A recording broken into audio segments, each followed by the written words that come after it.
Good afternoon. For those of you that don't know me, I'm Jeff Byard. I'm new to the Vestry, but very happy to be here today. Beth asked me to come in and just talk a little bit about the current coronavirus or COVID-19, a little bit about my background. I'm a career emergency manager. I've been doing emergency management for a little over 18 years, primarily at the state level. My last 2.5 years, though, I was with FEMA as an appointee over the response and recovery aspect of FEMA. I'm currently in the nonprofit world with Team Rubicon, and I just wanted to talk a little bit today about really, how we address this, how certain governments are addressing this. I'm by no means a doctor, by no means an expert when it comes to the virus or a lot of the aspects around that, and I'm definitely not in the federal or state response as it relates to this. However, one of the things that we have to do is understand this is a whole of America response. The government will not have the answers. The government will not necessarily have all the resources.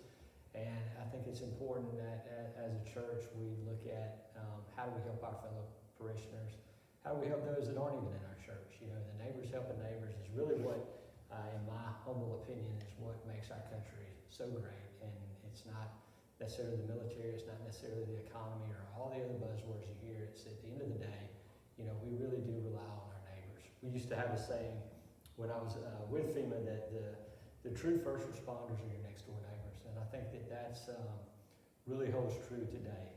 One of the things that I did want to talk about and offer up is there's a tremendous amount of misinformation. The National Guard is going to, come to your house. The military is going to take over.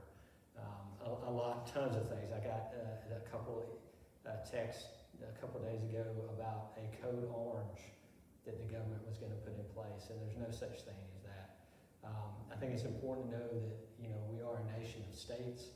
The National Guard is controlled by each state's governor unless federalized by the president, which there are no plans to do that because you would take valuable resources outside of each governor's control.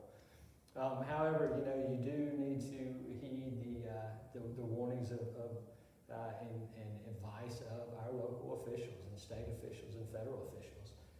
Flattening the curve is definitely a way to help us come out of the other side of this in a more smooth and quicker manner.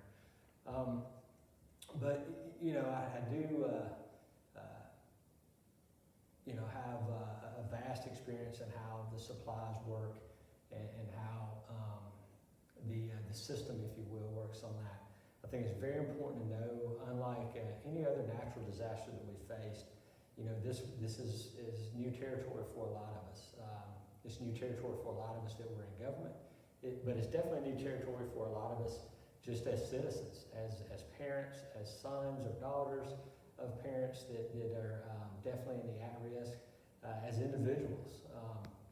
And it's important that as you heed the warnings and kind of heed the, I call it self-quarantine. There is no mandated quarantine, for all of the population, but it's important that you reach out. It's important that you talk to people.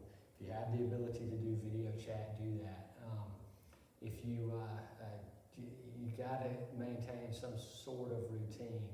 I joked the other day that I guess now I have to do laundry because it feels like I just wake up and kind of go right to work and learn new technology, which has been probably the biggest challenge for me personally, is just understanding that Microsoft Teams and all the different ways we have. But at the end of this, that's going to be a better.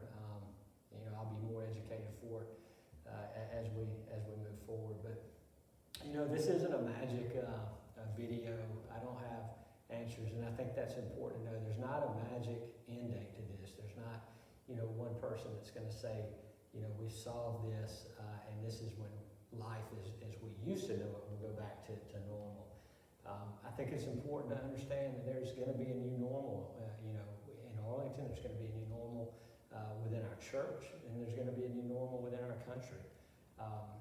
The way I approach that, the way I've approached that with my 4 daughters is, you look at that as a journey, not as a bad thing, you know. And I think that, you know, if we approach this as a journey, and as with any journey, you're going to approach the unknown. As the book, you know, that Beth has the Vestry reading, you know, when they got to the end of the river, you know, you can't canoe over a mountain, but you've got to keep the journey going forward.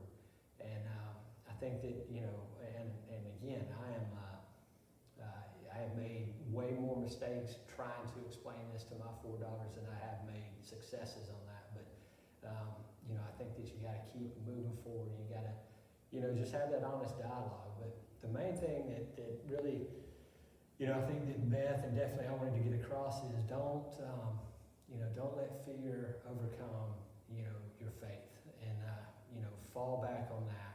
And again, I am definitely not an expert when it comes to to that piece of it. I joked with Beth and said, you know, I'm one of the people here that definitely keeps God and Jesus in business, because I need that every day. But, you know, you can watch so much stuff, you can hear so many rumors, you can get so many different information coming in. That, you know, fear is out there, and I look at fear as just you know, another way to trip you up and trip me up. Definitely, let me speak for me personally on our faith journey. But, you know, look at this as a stronger build. Look at this as a way to come out stronger at your family level, at your individual level, and at the community level. But, you know, again, if you're hearing rumors that start to really take heed, I'm happy to try to answer them. If I don't know, I'll tell you I don't know, but I definitely will tell you, no, that's a rumor. There's no plan in the government to do that.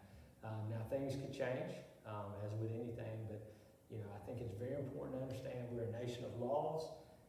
Our laws are built around individual rights, and also, though, we're a nation of reasonable people that want to do our part to help flatten the curve, if you will. One of my sayings that I had when I was in emergency management is treat every disaster survivor as you would treat your mother. And if you use that as a guidepost, you will come to the right answer. So in this case, you know, you treat every time that you do go outside or interact, and, you know, use the cautions that are out there. Everybody knows that. We don't need to go through that again. Go to credible websites, the CDC, the World Health Organization, credible government websites if you have questions, because the information's out there. And again, as a member of the Vestry, I'm available and will try to answer any questions that I can. My phone number is 334-590-0898. If I don't answer, I will definitely get back to you. You know, you can even text me. I'm currently working probably harder now, which is good, as the organization that I'm part of is doing work throughout the country and throughout the world for the